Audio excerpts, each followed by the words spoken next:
welcome to our third workshop of the spring. I'm so excited to have you all here for this workshop. Our workshop's title is When is the Right Time to Switch Jobs? This is a really awesome topic because we've got an amazing guest speaker for you all tonight. And the reason why this is an awesome topic is because this is probably something you faced or thought about in your work experience. Maybe it's been something that's been on your mind recently. Maybe it's something that's been on your mind in the past, but it's definitely something that's probably crossed your mind.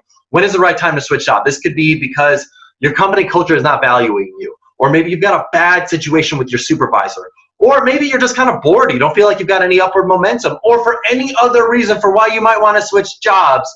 This is the workshop for you to give you insight as to when actually is the right time to switch jobs. How can you go about identifying when that right time is, and how can you put yourself in the best position so then you are properly leveraging the opportunity at hand. Now, one thing we know is that one of the best ways to go about raising your pay level and your title, your actual status within a company's level, is by switching jobs. It's just a fact. What we've observed in the data is that people are less likely to get promoted by staying at the same company year over year. They are much more likely to get promoted faster by switching jobs. In fact, some of the things we see quite often is people leaving a company, going to a different company, getting some experience, and then coming back at a much elevated role than somebody who stayed at that company that entire time.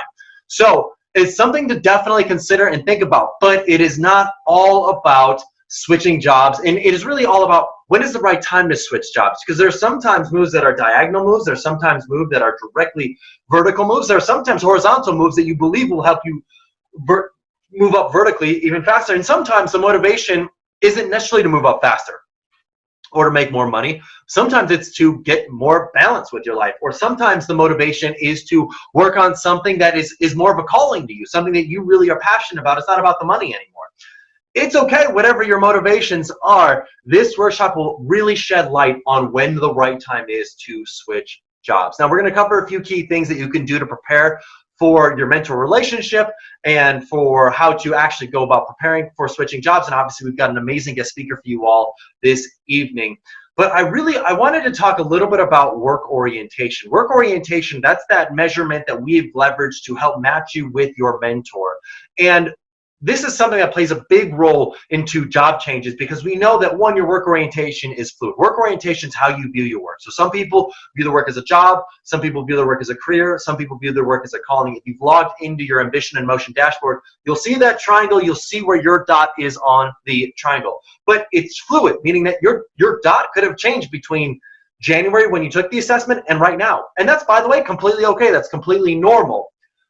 But what we know is that what motivates you at work will absolutely determine how and when and why you will want to switch jobs. So back to what I was saying earlier, if you're job oriented, that's, by the way, completely okay. It means you're motivated by work-life balance.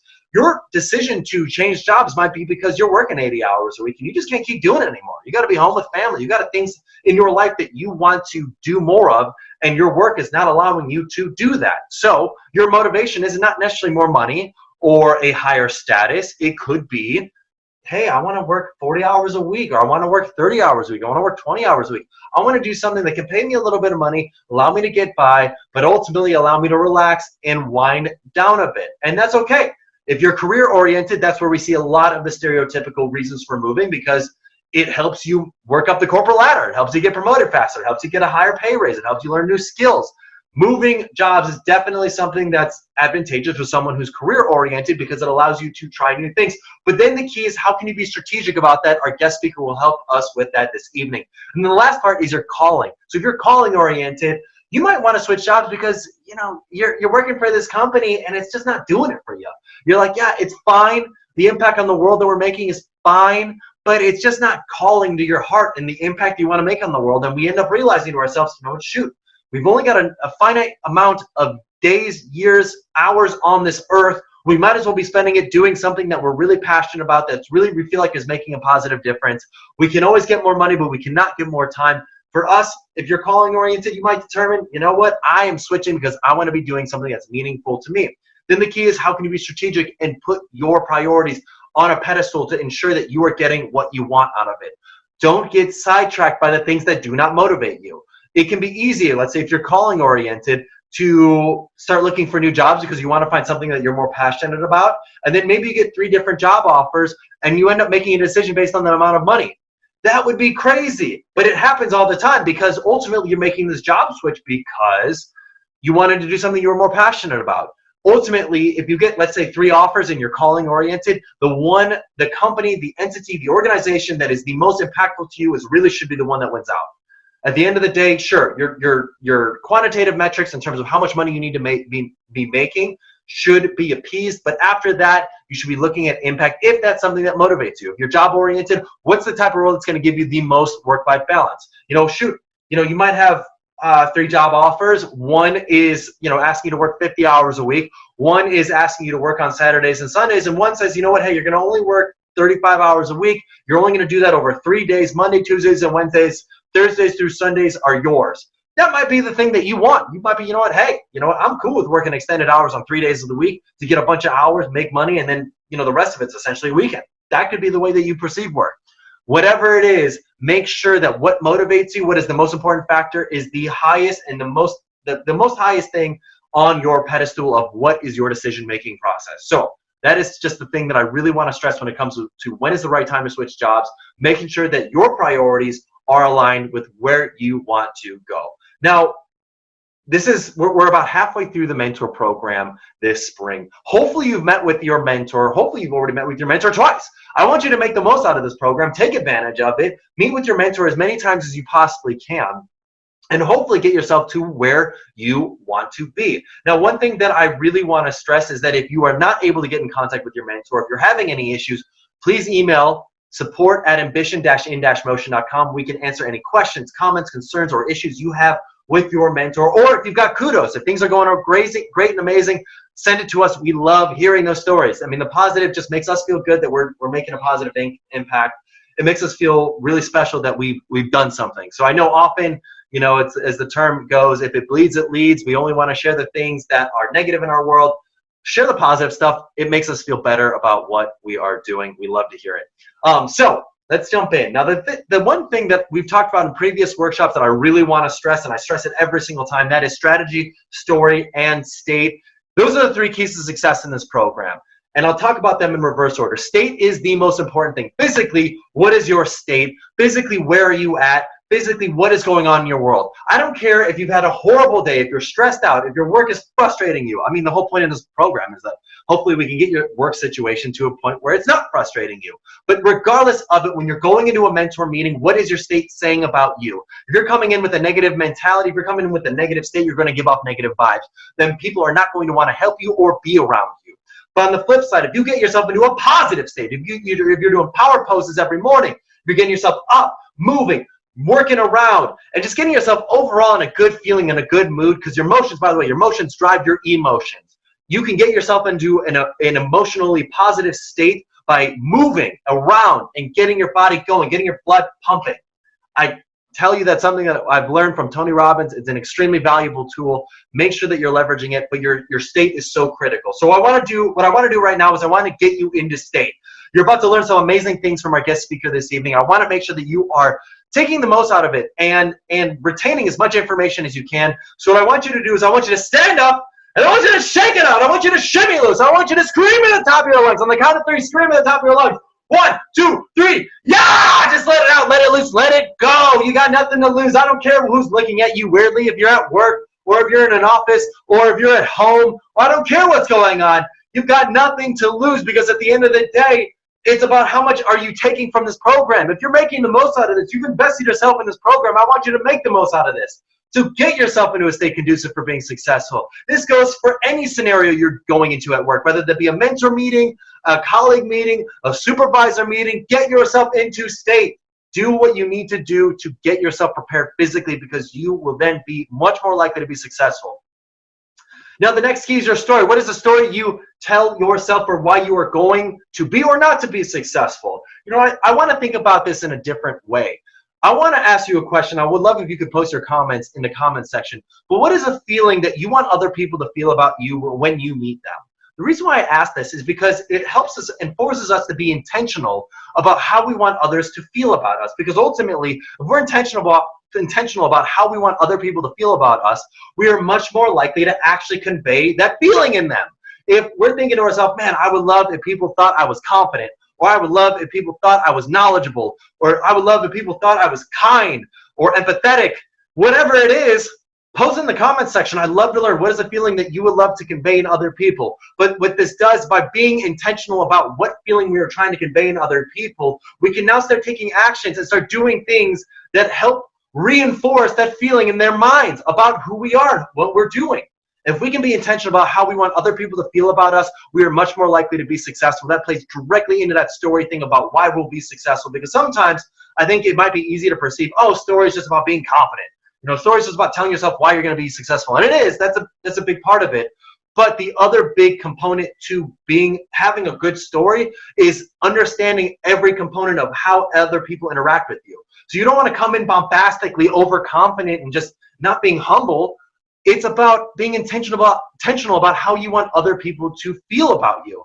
If you can identify that feeling, post in the comment section. I'd love to learn about it. That will really help you in terms of having the right story. Now, the last key is your strategy. What are the things you are going to do to best prepare yourself for this circumstance? Now, our workshop tonight is about when is the right time to switch jobs.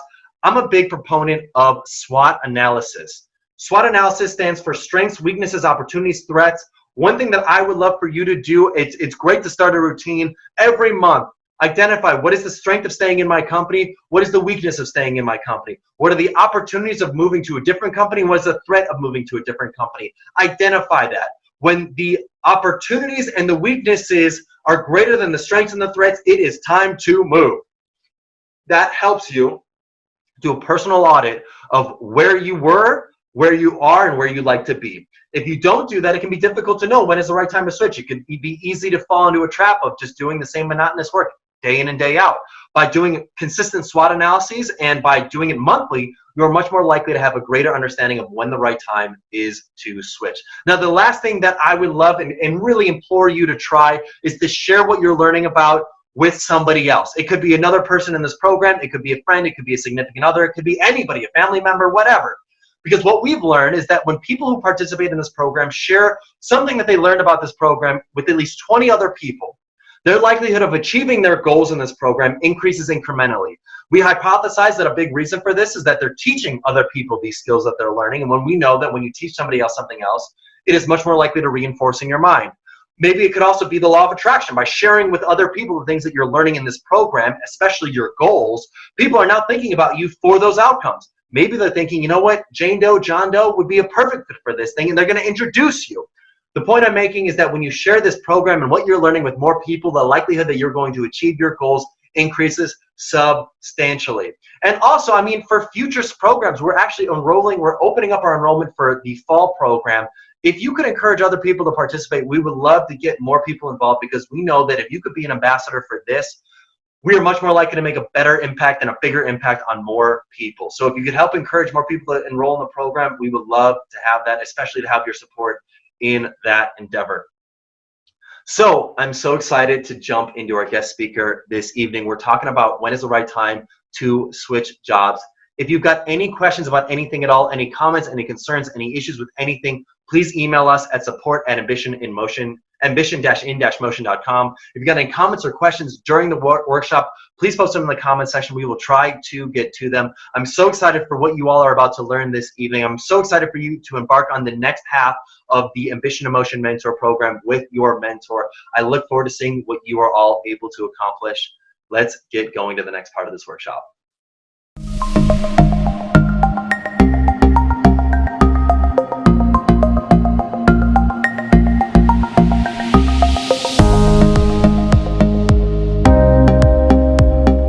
So I am so excited to have our guest here this evening. Our guest is Wanda Thibodeaux. Wanda is a writer. Wanda is someone who I connect with because of her great writing on the topic of when is the right time to switch jobs or make a transition with our careers.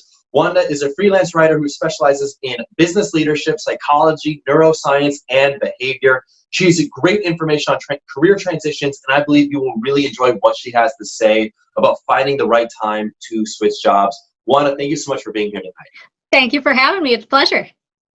So I know that a lot of the people that are in our audience here tonight, they are in their careers. They've started their careers. They've graduated college, and maybe some of them are in great jobs. They're not even in career transition mode. Some of them might start to think about that, and some of them might even be currently in the middle of the process. So we've got an audience of a full array of people. But what I would love to learn, just from your thoughts, I'd love if you could just share with me maybe a little bit of your story, how you got to where you're at today, and maybe some of the career transitions that you've had to face so far. Sure. Well, I actually started out as a music major. I did a double major in vocal performance and oboe. And then after that, right after college, I completely switched over. I actually was a leasing agent for a little while. And then after that, I had always kind of done writing kind of on the side. I actually was a tutor at the university that I went in there into their writing center. So then after I had leasing and I was starting my family, I really just needed something that was a little bit more flexible for me. So getting back into the writing, that was a very natural progression. It was a little bit of a logistical decision because, again, I needed that flexibility, and it gave me the income that I needed while we were starting our family. I love that. That's a really cool story. I love how you transitioned your story from after you graduated college to the career transitions after learning new things to the transition with your life and how that impacts essentially what you've done and what you're doing with your career. I think that's really, really cool. I love because it's so normal. It's how everybody has to kind of go through ups and downs and transitions and life changes, and not everybody's story is the same, but we all have to face challenges. So I think maybe for 1 second I'll press pause real quick. I'd love to ask the audience who's watching this right now. I'd love to ask you, what is if you've had to make a transition, and it doesn't necessarily have to be with your career, it could be with your collegiate life or something that's happened in life. Have you ever had to face a scenario where you had to make a transition because maybe your life plan didn't go exactly to what your previous plan was? Share that in the comment section. I'd love to learn about that. I think that'll be a cool story. I love it because I think, one, it takes a lot of rawness, it takes a lot of vulnerability to share those stories, but I think when we hear it from other people, it helps us encourage us to share more. Yeah, absolutely. And I still do, I do teach music on the side, so I haven't completely left that. But, I'm able to use a variety of skills that I have, which is really good for me. So that makes a ton of sense, but I want to talk about the core concept here of switching jobs. What are your thoughts on switching jobs? This could, by the way, be within the same company doing similar types of work, but not the exact type of work, and also potentially completely switching industries. What are your thoughts on switching jobs? Well, just very generally, I think that, if you are, you really feel compelled to switch, there's no real reason why you necessarily have to feel loyal to any particular company. The businesses now, especially with the gig economy, they know that people are looking for different kinds of work and that they're not necessarily going to be keeping their employees for as long as they used to. It's really just about making sure that you are communicating with that employer or that boss to make sure that they understand what your goals are and why you're leaving. That when you do make an exit, that you're prepared for that. And, you don't just leave them hanging, that your exit is actually something that they plan for.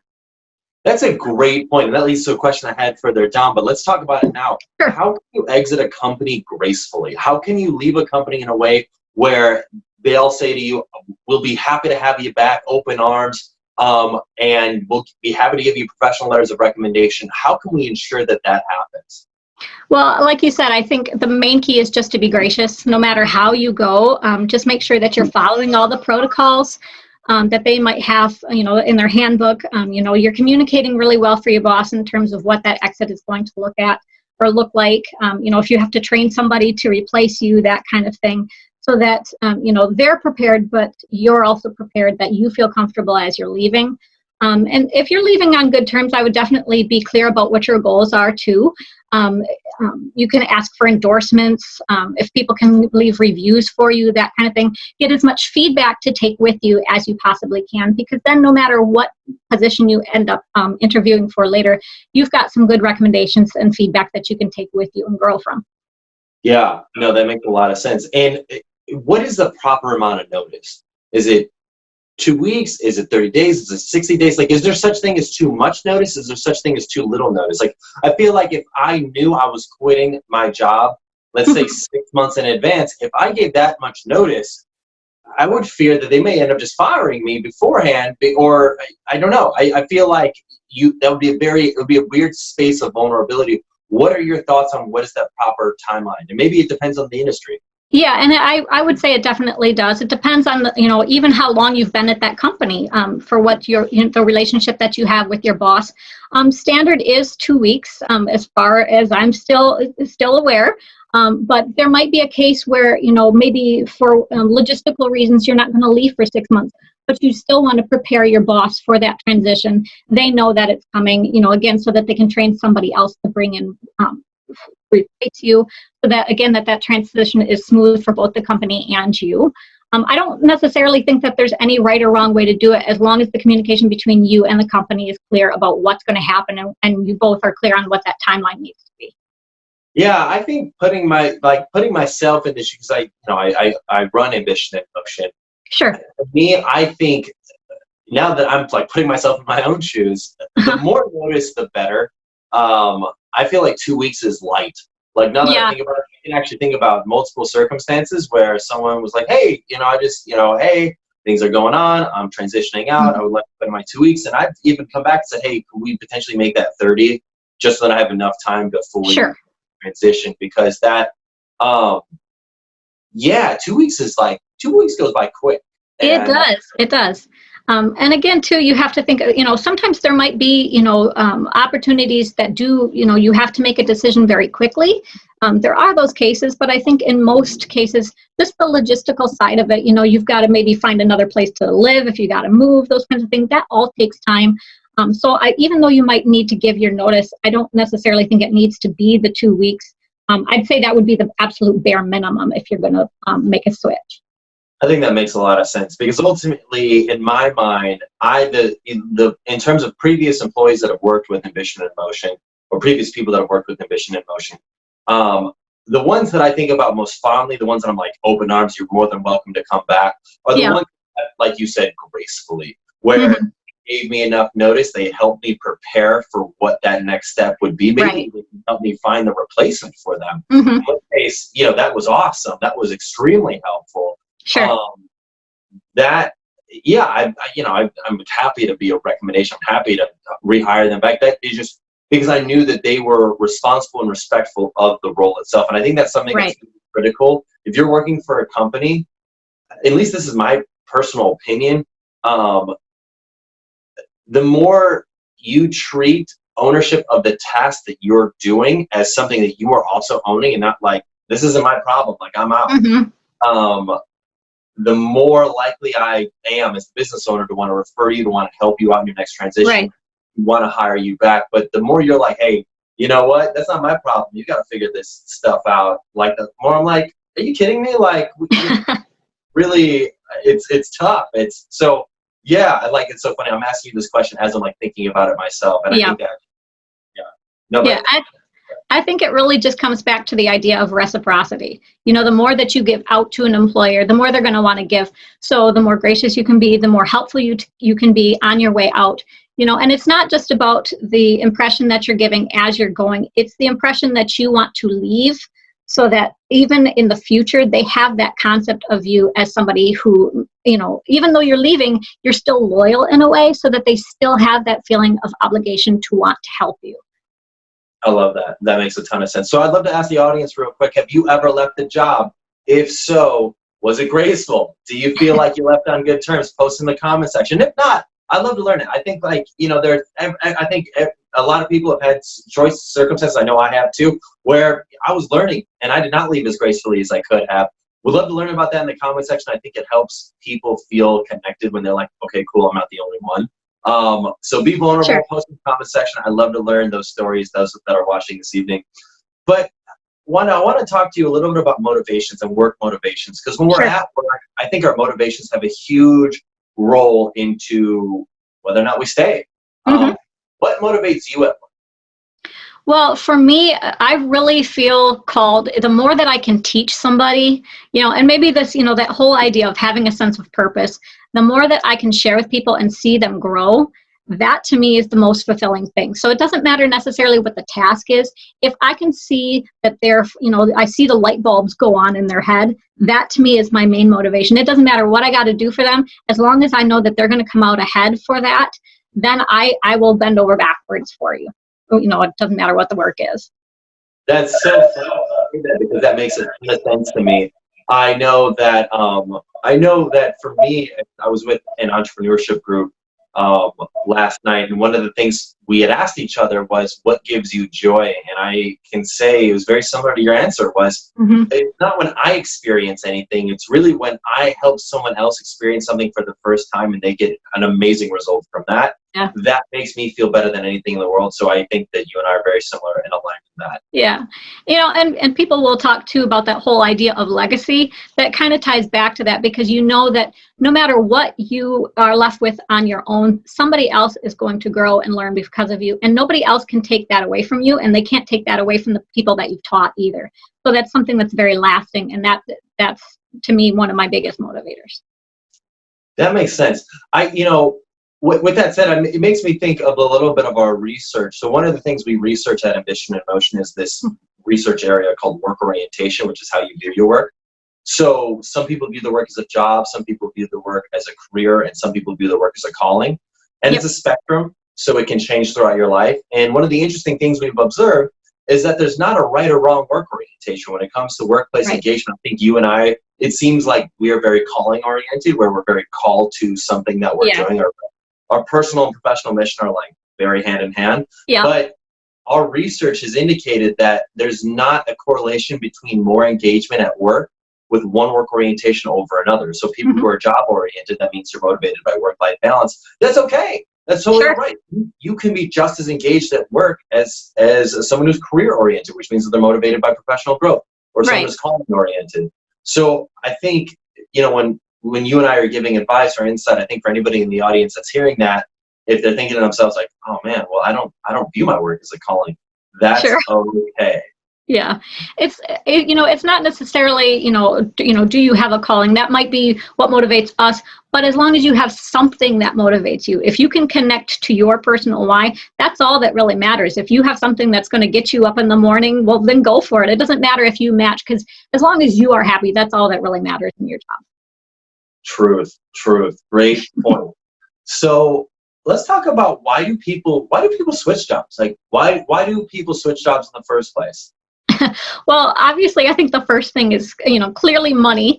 As costs are going up, people are always looking for something that's going to not only get them into a financially stable position, but, maybe they want to do a little bit extra on that money side, for saving for retirement, investing, that kind of thing.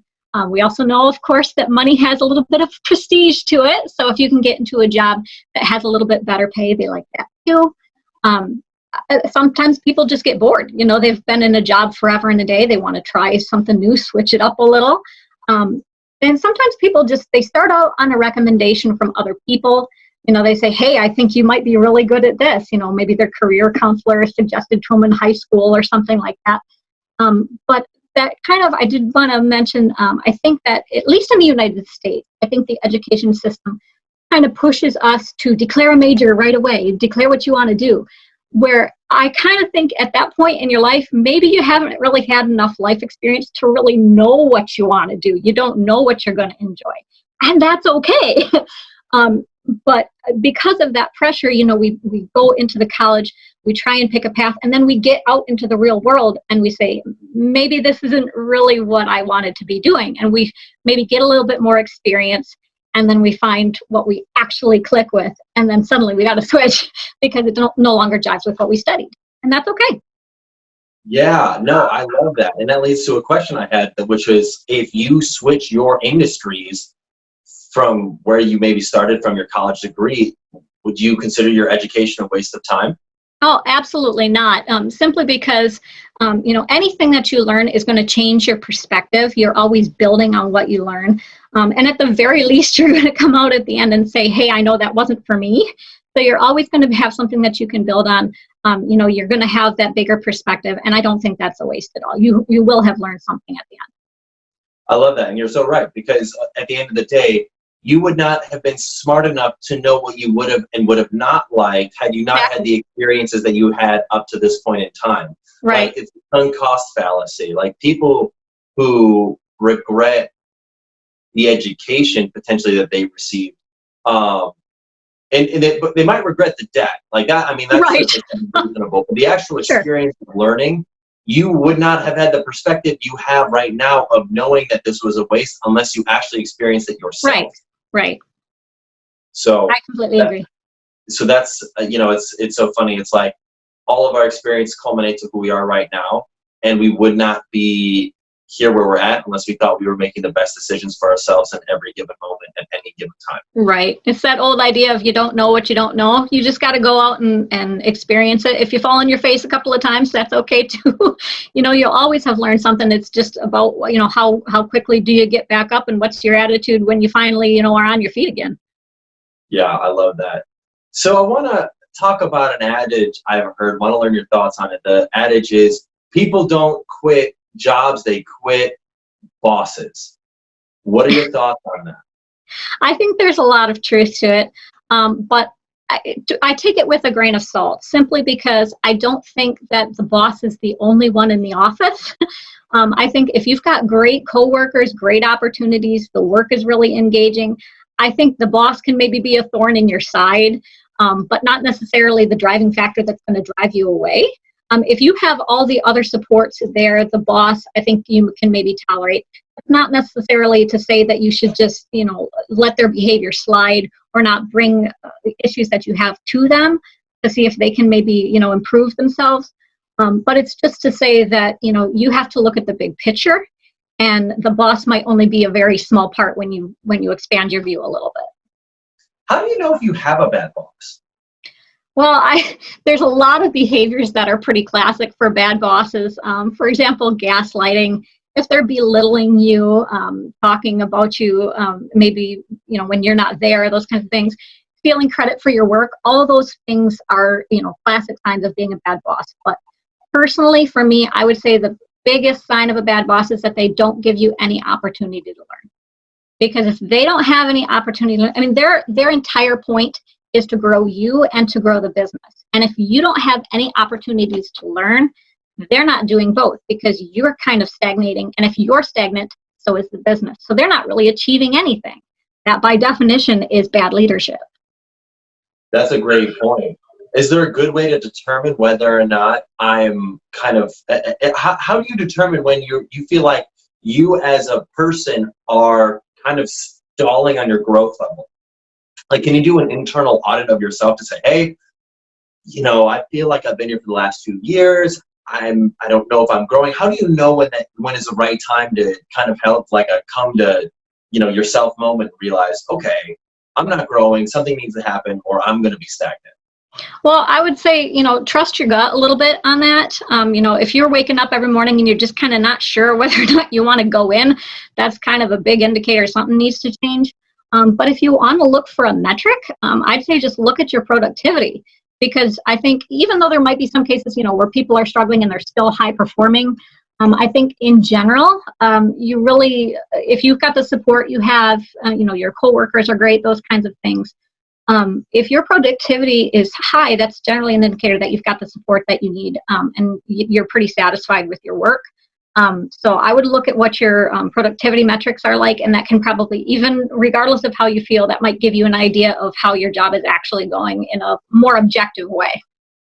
Yeah, no, that's really good insight. I think sometimes, I want to touch back onto the point where you mentioned about pay. I think sometimes we assume that there's this pendulum of like pay versus work satisfaction. How do you balance that? How do you balance this pendulum of like, what is like the right balance? I think some people are like, hey, I'm willing to work 100 hours a week being miserable and hate my job but making $150K a year. And there are other people that are like, you know what, for my personal well-being, my health, my yin and my yang, I would rather, be fine making, 30, 40, 50, 60K a year. Sure. And do work that really I feel like is fulfilling and respects my time. Well, I would say for me personally, it's not about the money at all. Obviously, you need to be able to pay your rent. You need to be able to eat, those kinds of things. But when push comes to shove, like you said, your mental health and your physical health, there really is no substitute for those. There's no amount of money that can, that you can really be satisfied more with the money than if you have your mental and physical health. So I would just take a look at, what you're actually getting for the job. Look at what your goals actually are, because if you're so money oriented, that's all you're looking at, you might be missing out in a lot of other areas of your life. Yeah, I think, what is the adage? You can get more money, but you can't get more time. Yeah, exactly.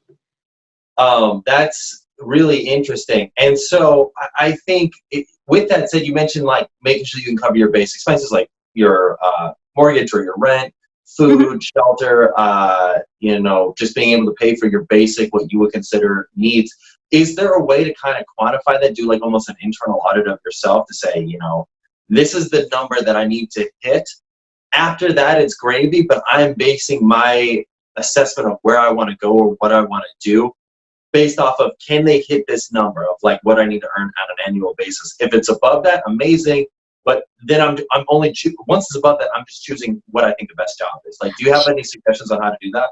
Yeah, well, sure. I mean, I can tell you, that they have done research, and in terms of happiness, that they know that happiness doesn't really improve after about $75,000, I think it is, that they've said.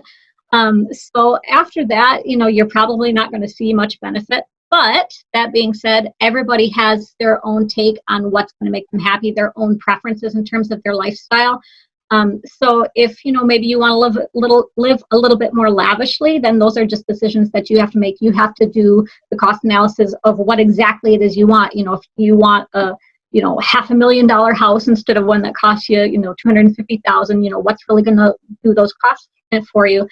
And it, like I said, after $75,000, most people aren't going to get much benefit after that. That's a good point. No, I think I've seen some of the research, so that makes a lot of sense. One thing I want to talk about is toxic work cultures. How do we know when we are actually in one? I think there are some people that are masochists where they're like, oh, it's horrible, but it's going to get better one day. I'm going to keep pushing through it. And it's been 3 years. Or there are other people where it's like, I didn't quite get the exact vacation day structure I wanted this year. I think that might be the time to switch. Well, for me, the toxic work environment, I really define that by, that it's going to be sacrificing your mental or physical health in some way. And I'm not talking about, you just don't feel like going in a couple of days. That's very different than, waking up where you actually feel a sense of dread. And, every time that you're there, you just can't wait to leave. That, the latter part of that, that there's something going on with that work environment. And maybe it's, the work itself really isn't fulfilling to you anymore. Or maybe it is just the relationships that you've got.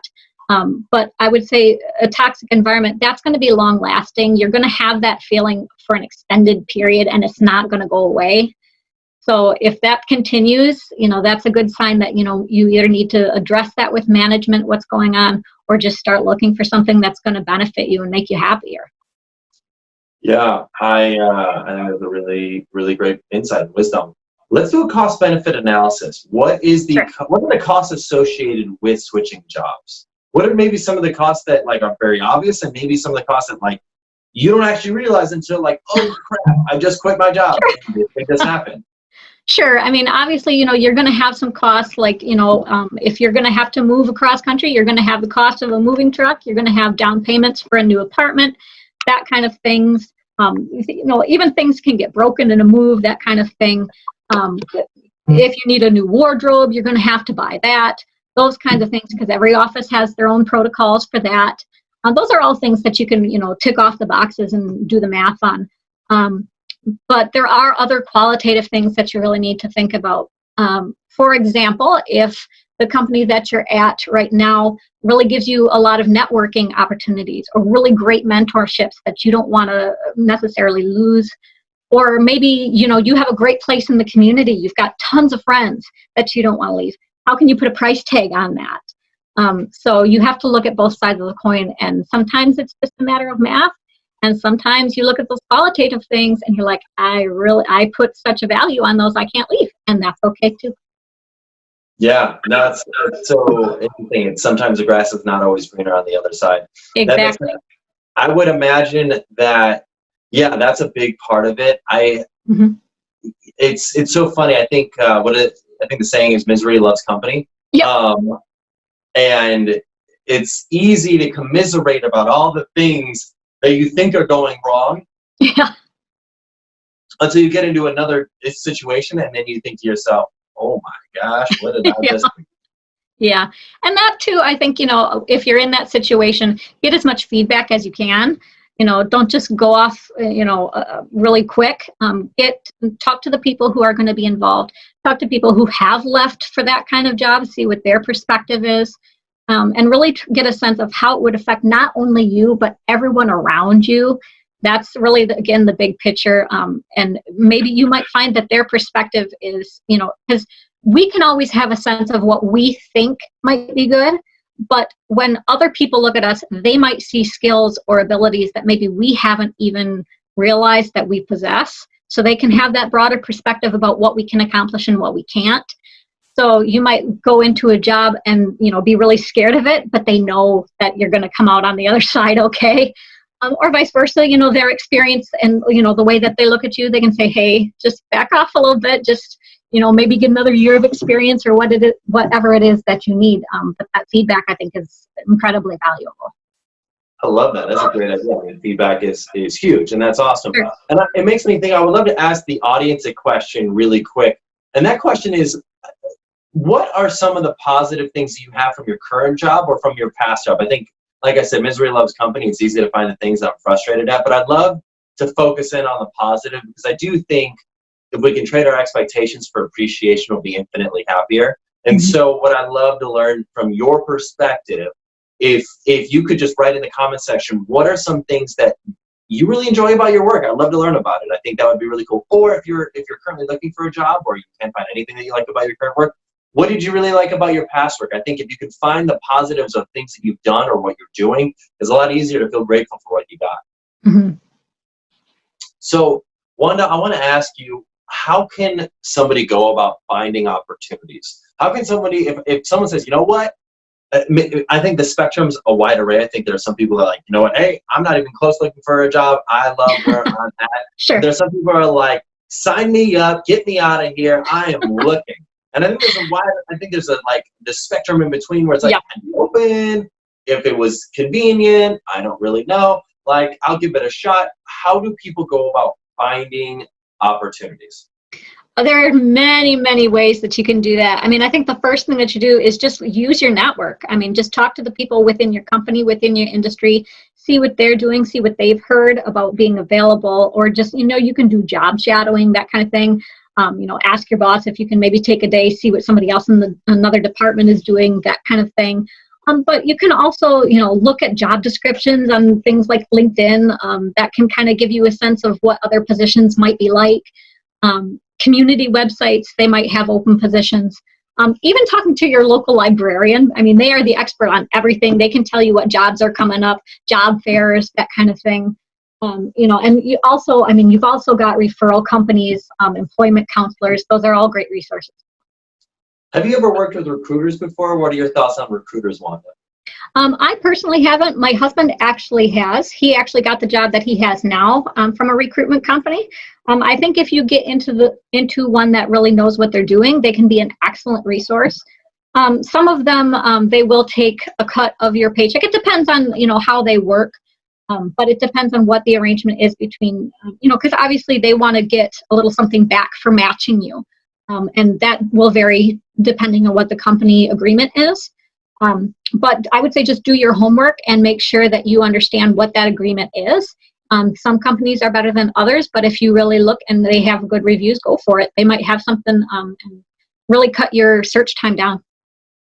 Yeah, I love it. So I think to kind of conclude this workshop, when is the right time to switch jobs? And your assessment. I don't necessarily think there is a right time, except for when you just really, really feel like you have to go. There's something inside of you that says, I can't stay where I am anymore, whether or not that's because you really got interested in something, or maybe you want a little bit extra money. but that drive, that feeling like there's something more, that you have to go forward. If you have that feeling like you really have that drive, that you've really got to go forward and you know that you can do it, why not? There's nothing keeping you there. You might as well learn something, go out and experience life. That's awesome. I love that. I think people who in the audience are watching this, maybe what you could do is just do a SWOT analysis: strengths, weaknesses, opportunities, and threats. Absolutely. Where you're at right now, what are the strengths? What are the weaknesses? What are the opportunities of switching? What are the threats of switching? And if you come out and say, hey, the opportunity to switch is greater, and the opportunities to switch, the opportunities plus the weaknesses of my current job plus the opportunities to switch are greater than the strengths of my current job, the threats of switching, it's time to make a change. Yeah, and I would say too, don't be scared of learning. I mean, I think sometimes people go into it and they want to feel comfortable right away. But if you're making a switch, there's always going to be something that you learn. So don't be afraid to admit what you don't know. Look at how you are going to be later rather than where you are now. And if that where you are going to be is where you want to go for it. There's nothing keeping you where you are. Absolutely. And I think that you mentioned it earlier, but I think that there is data that backs up the greatest way to improve your financial situation is by switching jobs. Mm-hmm. Like people will switch jobs because they can get a pay bump. Right. From taking a role at a different place. Yeah. And one thing I would say when you want to switch jobs, don't just look at that job. Think about whether or not that's going to be a stepping stone to other potential positions, because maybe the step that you're taking isn't necessarily that big of a bump, but it's a prerequisite to something else that you really, really have your eyes on. And if you have that big picture in mind, then you can go ahead and say, okay, well, maybe I'll only be in this one position for, 2-3 years or whatever. But then now I'm going to have some, backing behind me. I'm going to have more network connections. I'm going to have more skills. So then I can apply for the job I really wanted. That's what you got to have, that big picture in mind. I love that. That's awesome insight, Wanda. So this has been excellent. I've really enjoyed this. I've loved the insight. I feel like our audience really got a lot from you in terms of when is the right time to switch jobs. How can our audience find you? How can the people watching this workshop right now, how can they connect with you, learn more about you? How can they interact with you if there's anything that you've got coming up down the pipeline? I do have a website. It's takingdictation.com. You can check me out there. Or you can always check me out on Twitter. My handle is @Wanda Thibodeaux. Awesome. Well, Wanda, thank you so much for being here. This has been excellent. Everybody in the audience, thank you all for being here tonight. This is excellent. If you've got any questions, any comments, anything, post in the comment section. We'll work on getting answers to your questions. Thank you all for being here. Have a wonderful rest of your night. Thank you, Garrett. I appreciate it.